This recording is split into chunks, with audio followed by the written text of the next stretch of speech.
Assalamualaikum warahmatullahi wabarakatuh. Semangat pagi anak-anakku semua, dimanapun kalian berada, di rumah masing-masing tentunya ya.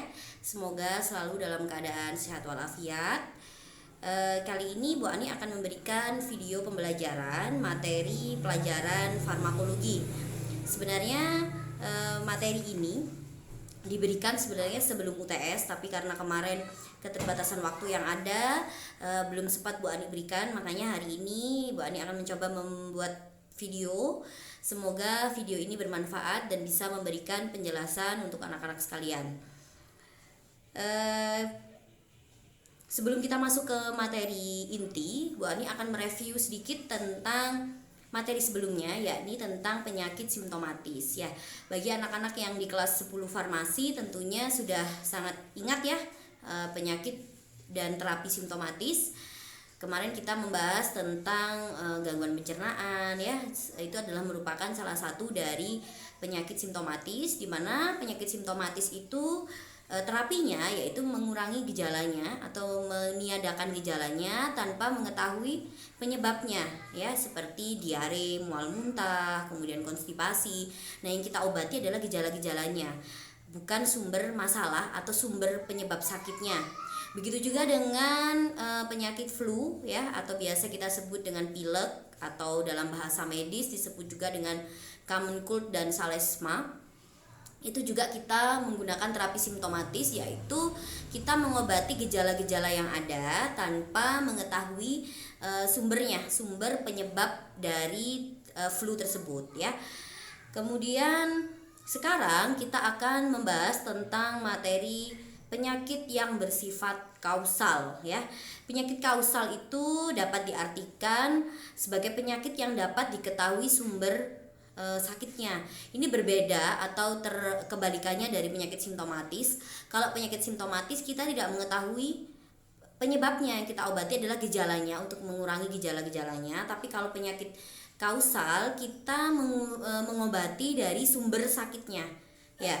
Jadi kita pahami dulu sumber dari penyakitnya itu sendiri.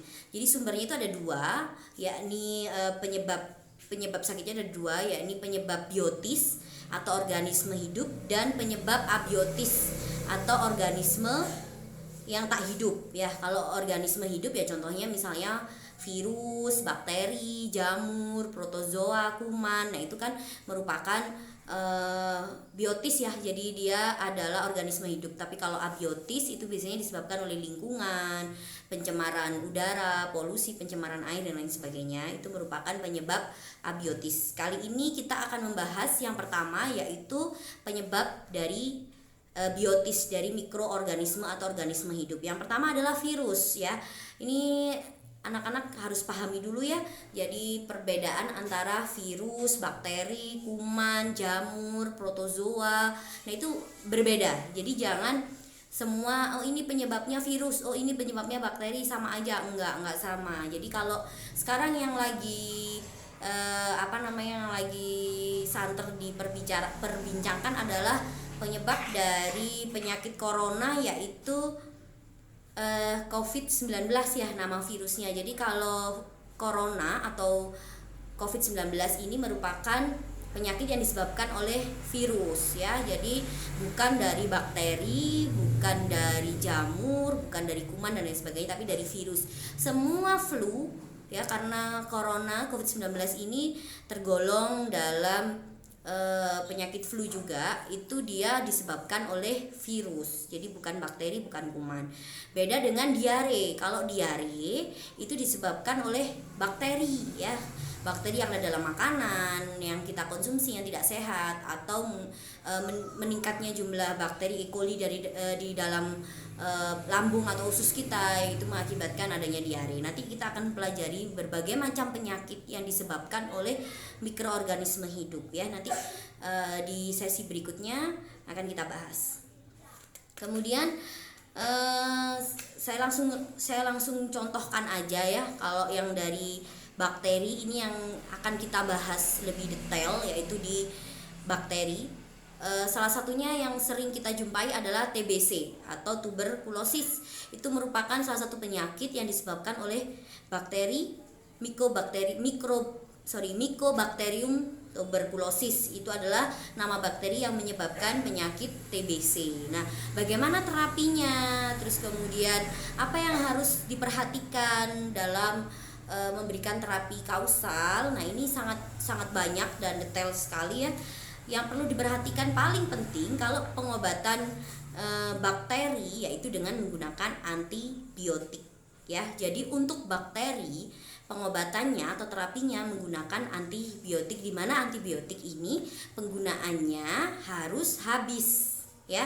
Ini yang perlu kalian garis bawahi, penggunaan antibiotik harus habis. Kenapa kok harus habis? Nah, itu nanti akan kita bahas juga. Salah satunya penyebab efek samping penggunaan antibiotik yang tidak teratur atau kepatuhan yang tidak baik oleh pasien dalam menggunakan antibiotik, salah satunya adalah menyebabkan terjadinya resistensi ya. Jadi nanti bakterinya akan semakin kebal. Jadi karena si pasien tersebut tidak patuh dalam mengkonsumsi antibiotik, jadi harusnya diminum selama 1 minggu atau 6 hari, sehari 3 kali misalnya ya itu. Kemudian dia di hari ketiga sudah merasa sembuh, sakitnya sudah hilang, kemudian antibiotik tidak diminum lagi. Nah, ini adalah salah ya. Jadi tugas kita sebagai seorang farmasis adalah mengingatkan, kemudian memberikan informasi kepada pasien bahwa penggunaan antibiotik itu harus digunakan sampai habis, walaupun rasa sakitnya atau penyakitnya atau rasa kurang nyamannya atau apanya itu sudah berangsur-angsur hilang atau sudah sembuh, tapi tetap harus diminum sampai habis. Itu salah satu yang harus digarisbawahi dan ditekankan pada penggunaan antibiotik. Nah, antibiotik ini digolongkan dalam beberapa golongan ya. Jadi kalau di sini ada 6 golongan ya. Jadi kalian juga bisa lihat di buku obat-obat penting OOP, di situ juga dijelaskan di bab ini sitostatika ya. Di sitostatika itu juga ada penjelasan tentang antibiotik atau digunakan sebagai antibakteri. Ada 6 golongan. Yang pertama golongan penisilin, kemudian golongan cefalosporin, golongan aminoglikosida, golongan tetrasiklin, golongan makrolide atau makrolida, dan golongan kloramfenikol. Nah, masing-masing golongan ini mempunyai mekanisme kerja, mempunyai tujuan kerja yang berbeda. Jadi ada mekanisme kerja antibiotik itu yang dia merusak dinding sel bakteri, ada yang dia menghambat protein sintesa bakteri, macam-macam, ada beberapa. Nah, ini 6 golongan ini mempunyai mekanisme kerja yang berbeda. Nah, ini salah satu tugas yang akan saya tugaskan di minggu berikutnya tentang mekanisme dan penggolongan obat antibiotik. Kemudian di pengobatan kausal ini selain kita membahas tentang bakteri dengan antibiotik, nanti kita juga akan membahas tentang virus dan antivirus ya. Tidak semua penyakit kausal itu diobati dengan antibiotik. Kita cari tahu dulu penyebabnya. Contoh seperti ini sekarang corona ya, COVID-19, dia diobati dengan antivirus, jadi bukan dengan antibiotik.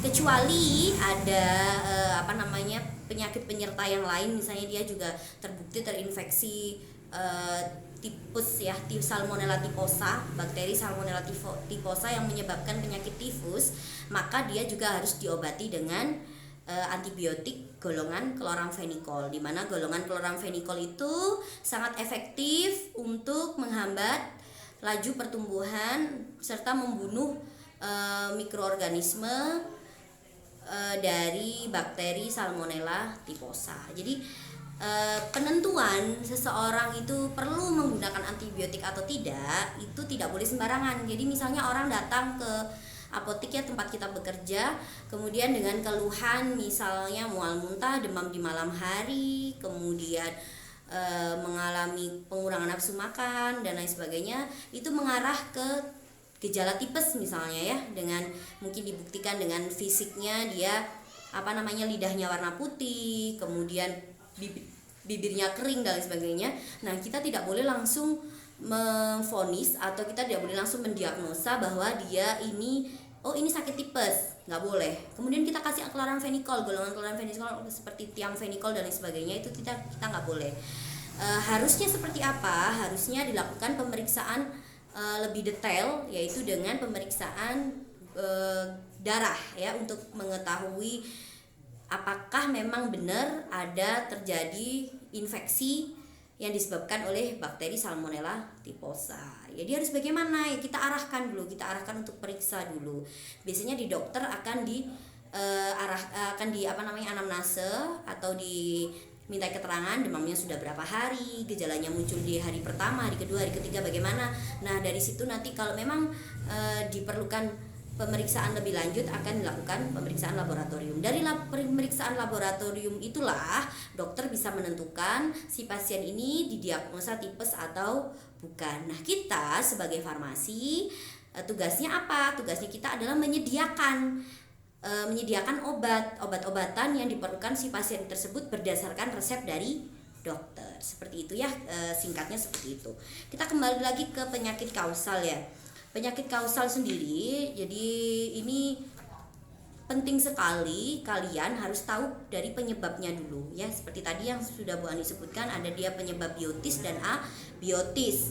Kalau penyebab biotis sudah jelas dari bakteri, virus, kemudian jamur dan lain sebagainya.